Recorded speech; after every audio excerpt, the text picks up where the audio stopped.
In the small pack of Ashfall, there was a woman everyone called Cursed. Her real name did not matter anymore, because nobody used it. They called her Marrow, and they said the word the way people say the name of a sickness, not the name of a person.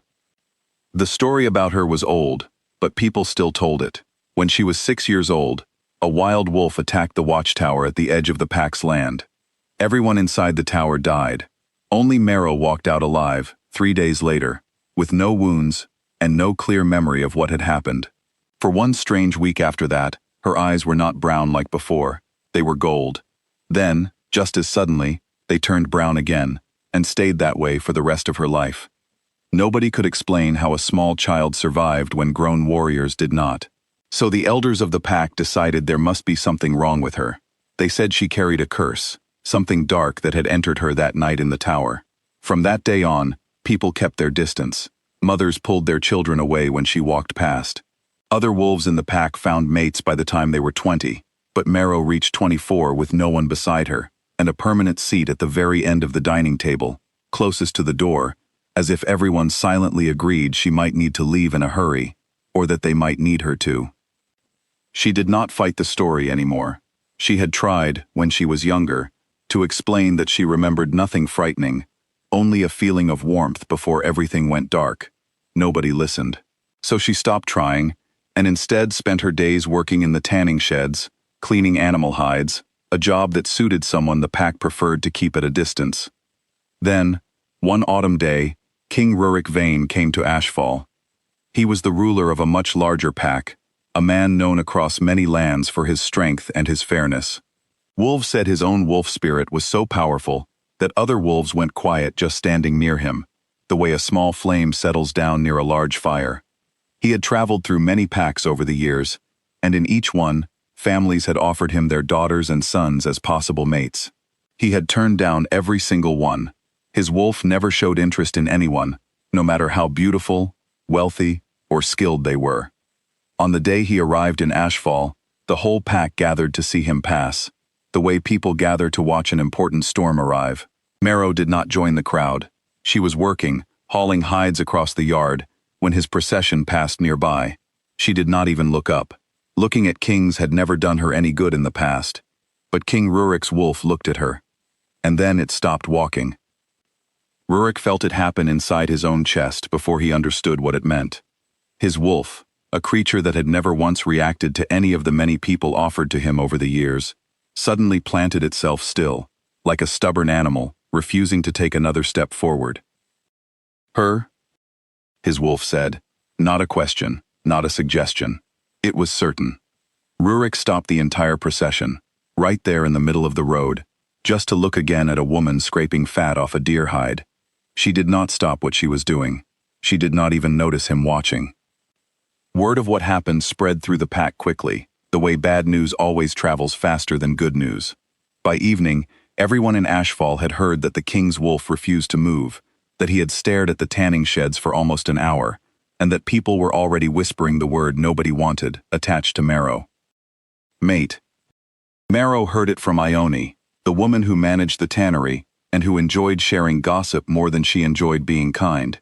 They're saying it's a mate bond, Ione told her, watching closely to see how she would react. Marrow's hand slipped slightly on the knife she was using to clean a hide. She did not answer right away. She could already hear, in her mind, the jokes the pack would make about this by the next morning. Not sympathy, calculation. What did it mean, they would ask each other, that a king who could have chosen anyone had somehow chosen the one person nobody wanted? That evening, Rurik found her behind the tanning sheds, washing tallow from her hands in a bucket of water that had turned a dull, cloudy color from use. You should tell your wolf no, she said, before he had spoken a single word. Wolves do not get the final decision. People do.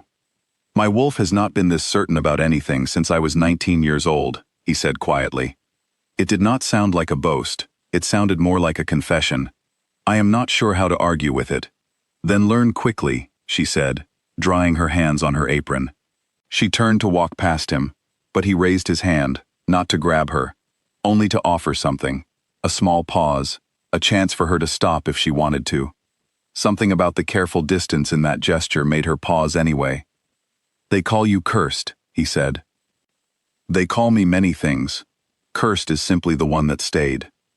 My wolf does not smell anything cursed on you. Your wolf, she said, was not at the eastern watchtower. She expected that to end the conversation. It usually did, with other men who had shown interest in her before and quickly lost their nerve. But Rurik did not walk away. Instead, he asked her the one question that no one in 18 years had ever bothered to ask directly. What happened at the tower? So she told him. Not everything, she never told anyone everything, but enough. She explained that the wolf who attacked the tower had not been an ordinary wild wolf. She remembered a dying watchman, someone who used his very last moments to push something into her. An old kind of protection, passed from his failing body into hers. She remembered warmth, not violence. She believed her eyes turned gold, because something very old and very strong had settled inside a body too small and too young to hold it comfortably at first. There had been no curse, she said, only a slaughter and a gift, arriving together, wearing the exact same shape. The pack had needed to believe it was something evil, because a good gift did not explain why she alone survived when everyone else in that tower had died. Rurik's wolf, silent through the whole story, made a low sound in his chest. It was not anger, it was something closer to sadness. The pack elders did not accept the situation easily. An alpha king choosing his mate is never only a personal decision, it is a political one too, and for the following week, the elders of Ashfall found many different polite ways to ask Rurik if he was truly certain about his choice. Every question really meant the same thing underneath. We are not certain, and we do not think you should be either. Rurik answered each question the same way. My wolf has chosen. My wolf has never been wrong before about anything that mattered. I will not change my mind simply because the choice makes you uncomfortable. It was not a romantic answer. It was closer to something firm and practical, the kind of statement a leader makes when he has already decided something and is simply informing everyone else of the outcome. But for a woman who had spent 18 years being managed like a problem to be handled, that kind of firm and practical loyalty meant more to her than any flowery declaration ever could. She did not fall in love with him suddenly, in one dramatic moment. It happened slowly, in small pieces, the way real feelings usually grow. It happened one afternoon, when he sat beside her at the tanning bench and deliberately cleaned a hide badly, just so she would have something small to correct him about, something that was not her own painful history. It happened one night when his wolf, without anyone asking, rested its large head gently in her lap while she cried about the tower for the very first time, in front of another living person.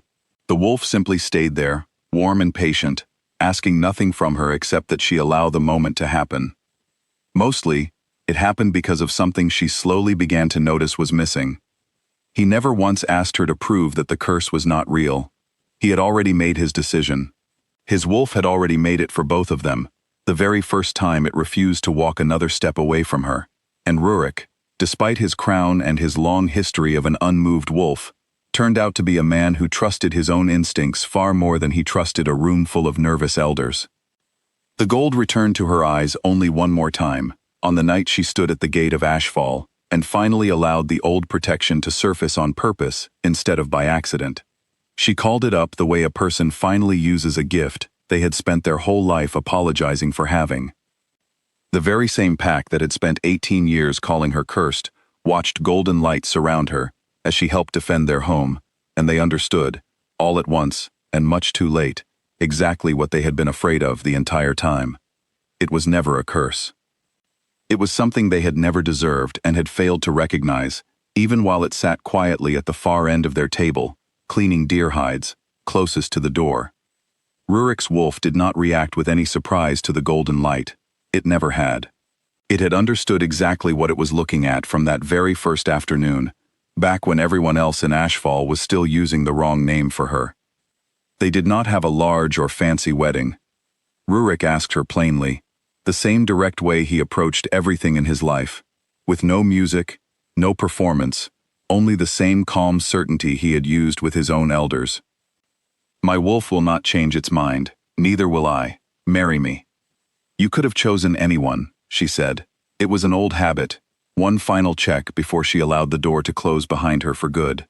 I did not want anyone else. Rorik answered. My wolf understood that before I did. It is usually right about the things that matter most. She said yes right there at the tanning bench, her hands still faintly stained from her work, her apron still on, no gold in her eyes at all, just plain brown, ordinary, and entirely her own. Within a year, the pack began calling her Marrow the Queen. This time, when she stopped correcting people about her name, it was not because she had given up on herself. It was because, for the very first time in 18 years, the name finally felt like it belonged to her.